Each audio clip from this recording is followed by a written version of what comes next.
Salam alaikum. Nangda. Bakantawatu. Basa yaram jàmm. Jàmm. Naka Bakantawatu. Naka sa yaay ak sa pap. Ba amolen ben jafe-jafe. Jërë ngeen jëf. Yàlla leen am salam. Here's the translation in English. May peace be upon you. How are you? I hope nobody in your house is sick. I hope everyone is well. How is everyone in your house? How are you? How are the kids? I hope you're all healthy. How is your mother and your father? Hopefully you don't have any problems. Thank you all, and may God protect you all. As we can see, greetings in Wolof are much longer than greetings in English. I will never forget the first time I lived in Saint Louis, Senegal, when I learned how to greet people and I observed what they were doing. I was so confused. How many questions were they going to ask? How long was this going to take? And they kept asking me about my family, but I didn't know them. So why were they asking about my family? Ci video bi dina waxtaan ci lu wutale Amerique ak Senegal. Ci biro nuyu. In this video, I'm going to talk about specific differences between the United States and Senegal in terms of greetings. Speaking with Steph, cultural differences in greetings between the US and Senegal.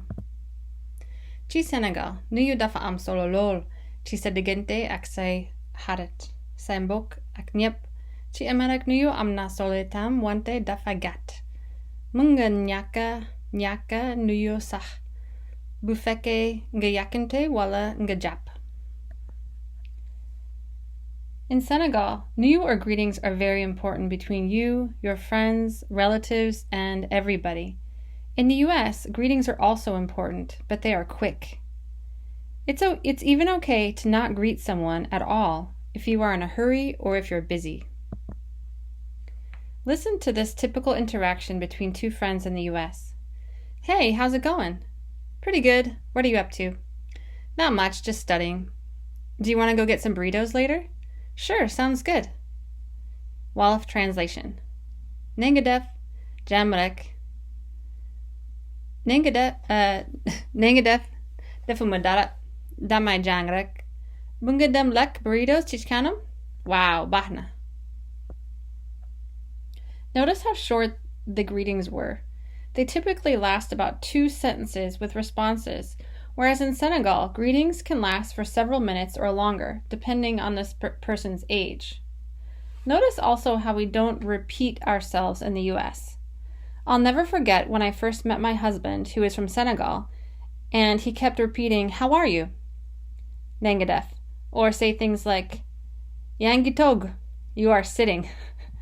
Naka Naka sa yaay, how's your mother? Naka sa pap, how's your dad? Etc. I laughed. I was thinking, wow, he really likes to greet people. This brings me to my next important cultural difference when talking about greetings: age.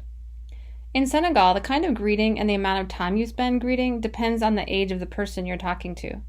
In the US, greetings can be the same no matter how old the people are, but we also use slang or informal language for younger people or peers.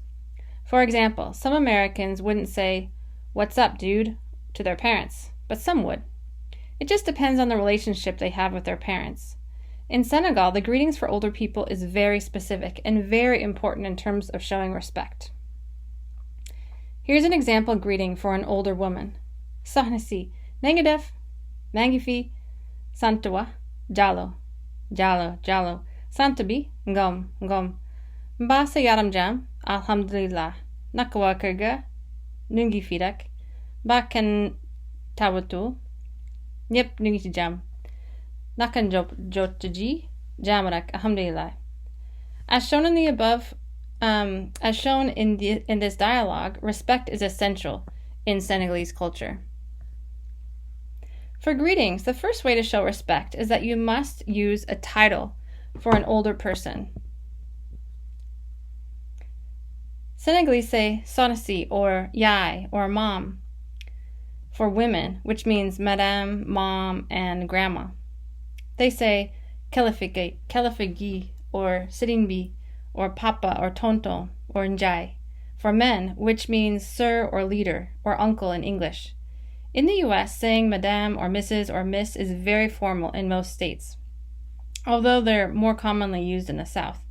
We do say this sometimes for strangers, though, or when we meet someone in a professional situation for the first time. Next, notice how Wolof speakers ask an older person they've met for the first time for their last name. But even if they already know that person, they still need to repeat their last name several times to show respect for their family. In the US, most people don't say the last name of older people unless it's a professional situation. My husband was very surprised when our children's friends would come over and they would call him by his first name. Also, they would often just walk by his office without saying anything to him. This is a huge cultural difference. In Senegal, children are required to stop and greet the parents and elderly people in the house. Another difference in greetings is the fact that Senegalese ask about each other's families, even if they don't know them. This was another surprise for me when I lived in Senegal. I remember the first time someone greeted me and asked me about my family. I was so confused. Did they know them? Did they know my family? In the US, we only ask about each other's family if we're good friends. Even then, it's often only if we've met each other's families before. Finally, notice the difference in the amount of time that greetings take and the requirement to always greet. In Senegal, it depends on whether you're talking to someone who is older than you, but still, greetings are longer than in the US. Also, in Senegal, greetings are integral to the moral values of people. Young children learn that they must always greet everyone, all the time, even inside their own house. First thing in the morning, they have to wake up and go find their parents and say good morning. In everyday life, coworkers, colleagues, friends, strangers, etc., all greet each other first before beginning to talk. In the US, we are much more direct in a work setting. We will often begin by asking for something or commenting on something without any greeting. This is a major difference. You cannot achieve anything in Senegal if you do not greet people. It is considered rude.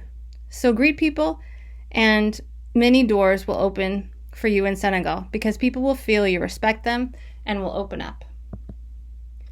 Here's the resources I used for this. Also, if you would like to learn more about the differences between the culture between the United States and Senegal, subscribe to my channel and I will be updating videos soon.